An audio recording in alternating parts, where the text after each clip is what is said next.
Salve, salve família vascaína. Tô na área para mais um vídeo. Se você está chegando pela primeira vez aqui e não me conhece, tá vendo esse botãozinho aí embaixo vermelho escrito inscreva-se? Então, quer ajudar o canal? Dá uma clicadinha aí, é rapidinho, não paga nada. Você ajuda o canal a crescer aqui no YouTube. Uma outra coisa que ajuda bastante também a gente aqui é você deixar seu like no vídeo. Isso ajuda a gente a divulgar nossos vídeos aqui na plataforma do YouTube. Ativa o sininho para toda vez que eu postar vídeo aqui você ficar ligado no conteúdo do canal. E claro, compartilhe o vídeo nas suas redes sociais, que isso ajuda bastante também no crescimento do canal.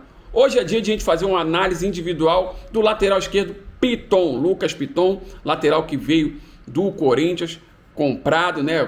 O Vasco investiu aí 10 ou 11 milhões, se eu não me engano, me corrija se eu estiver errado no comentário, né? Mas foi um investimento que o Vasco fez para trazer o lateral do Corinthians. A lateral esquerda era uma posição bem carente do Vasco, né? A gente teve diversos problemas ao longo das últimas temporadas, né? Mas falando especificamente da temporada passada, tivemos problema na lateral esquerda, o Riquelme se machucou, aí teve só o Edmar oscilando, a Vasco foi ao mercado para trazer Paulo Vitor, que também não vingou, né? Então tivemos diversos problemas, chegamos ao ponto de jogar com o Luiz Henrique, aquele meia que veio do Fortaleza, na lateral improvisado. Então assim, foi uma posição bem problemática, e o Vasco com os scouts da 777, né, foram e trouxeram o Lucas Piton, e a qualidade subiu consideravelmente se comparado ao que a gente tinha antes. A gente sabe que Campeonato Brasileiro da Série A, o nível é outro e tem que ver como que ele vai se comportar. É um jogador novo, ainda tem alguns pontos que precisa evoluir, principalmente, né, as variáveis defensivas, né, do meio para frente ele tem números bastante interessantes no Campeonato Carioca, alguns com um certo destaque, né, mas na parte defensiva, né, não tem tanto destaque assim, isso é uma preocupação.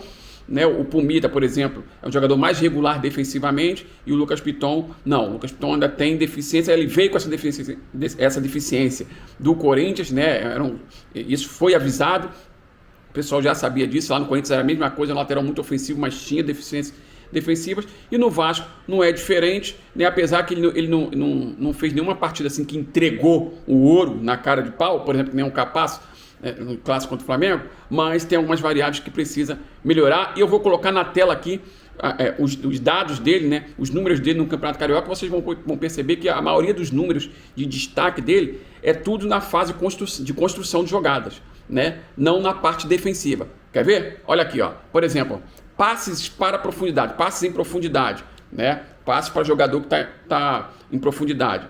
Ó, foram 10 passes no campeonato, 13º colocado nesse quesito no campeonato. E a porcentagem de acerto desses passes, 50%, terceiro colocado. Ou seja, ele pega na bola, levanta a cabeça, ele costuma acertar, né, metade dos passes que ele tenta para jogadores que estão em profundidade. Passes decisivos, aqueles que criam chances de gol, reais de gol, foram 12 no campeonato, terceira colocação. Tá vendo então, como o destaque é tudo na parte de construção de jogadas? Olha aqui, por exemplo, êxito em passes longos, 60%, 16º colocado. Passes progressivos para frente, 89 passes progressivos, 6º colocado no Campeonato Carioca. Ó, êxito, número de porcentagem de acertos desse passe, 82%, 19ª colocação. Corridas, quando pega com a bola e avança com a bola dominada, né, indo para frente. Foram 20 corridas seguidas, né, 23ª colocação. Cruzamentos, destaque dele, 45 cruzamentos, terceiro colocado no campeonato. Né? E o número de acerto, porcentagem de acerto de cruzamento, 53,33%, primeiro colocado nesse quesito de acerto de cruzamento. Então assim, vocês percebem que do meio para frente ele tem números bastante interessantes e que inclusive ajudam demais, principalmente tendo um Pedro Raul, um centroavante como Pedro Raul na área, né, de mais de 1,90 m, que costuma gostar da bola aérea. Então a contratação do Lucas Piton foi interessante por causa disso. Uma outra coisa que foi bastante interessante a gente ver também no Lucas Piton, pelo menos até aqui, não sei como que ele vai se comportar no Campeonato Brasileiro, é a questão da movimentação dele, principalmente no terço final, na intermediária do adversário, né? Ele ajuda nas construções da jogada, tanto por fora, fazendo ultrapassagem por fora, quanto por dentro, na construção de jogadas, trocando de posição com o ponta que está aberto, né? E às vezes até com o Alex Teixeira se aproximando, ou o volante que veio de trás. O Vasco vinha fazendo isso tanto pela direita quanto pela esquerda,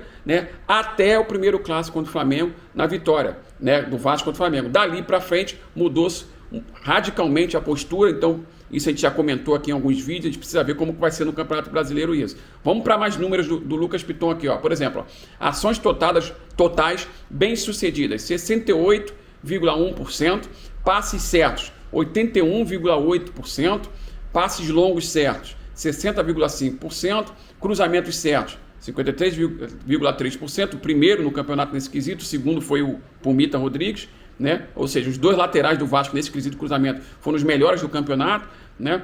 Dribles com sucesso, 66,7%, duelos ganhos, 47,2%, é uma situação que preocupa e que mostra para vocês, né, como ainda tem que evoluir na parte defensiva. Olha, ele perde mais duelos do que ganha, né? Olha, por exemplo, os duelos aéreos ganhos, 29,4%, né? Ou seja, a bola aérea é a deficiência total e isso com certeza causa um impacto negativo, né, nas bolas aéreas para a zaga do Vasco. Então, assim, ele tem variáveis que precisa evoluir, principalmente essas variáveis defensivas. E na colocação geral, no Campeonato Carioca, nas laterais, na posição de laterais, juntando os direitos e os esquerdos, ele ficou em 12º colocado nesse ranking de laterais, foi o 4º melhor lateral esquerdo do Campeonato Carioca. Então, assim, no geral, ele fez um bom campeonato, né? Mostrou algumas deficiências, principalmente defensivas, como eu falei em certo momento do campeonato, mas ajudou bastante na construção de jogadas, coisa que a gente não tinha no ano passado, né? O Edmar, por exemplo, era um lateral muito mais defensivo, né? Que se preocupava mais em manter o equilíbrio na segunda linha do Vasco, sem dar espaço, né? Foi importante na bola aérea, por mais que a torcida pegue no pé do Edmar, né? Ele foi importante no ano de 2022, principalmente nas bolas aéreas, mas no geral era um lateral que raramente, né, ia à frente, participava pouco das construções de jogadas, até mais do que o Gabriel Dias na direita, né? Até mais, ele conseguia ir ainda na linha de fundo, trocar passes, fazer ultrapassagens, mas era coisa rara, diferente do Lucas Piton. Por isso que o Vasco no ano passado teve sérias dificuldades de construção de jogada.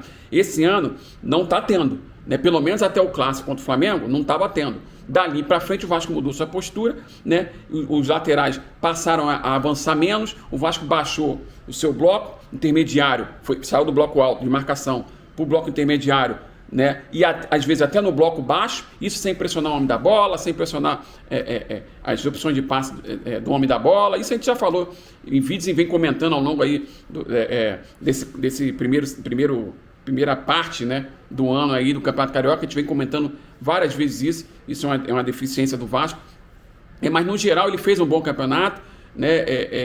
Elevou aí a qualidade na lateral esquerda, porém preocupa que está sem reserva imediato ainda. O Paulo Vitor ainda não vigou, a gente tem o Riquelme que está voltando agora de contusão, a gente não sabe como que ele vai voltar de contusão. O Paulo Vitor provavelmente, né, o que tudo indica, vai ser devolvido ao Internacional, que o Vasco não vai investir dinheiro nele, né? E a gente tem, por enquanto, né, apenas o Lucas Piton.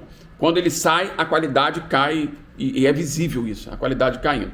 Então vamos ver o que a diretoria vai fazer nesse sentido. Mas no geral eu achei uma boa contratação também, né?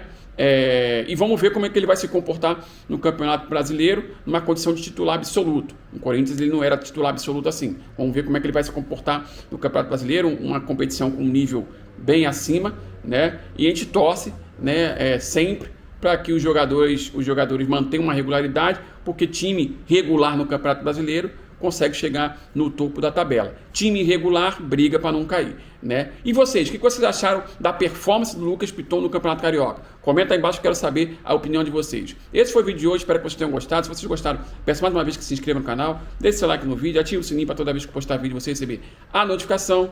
Um abraço e até o próximo vídeo. Valeu!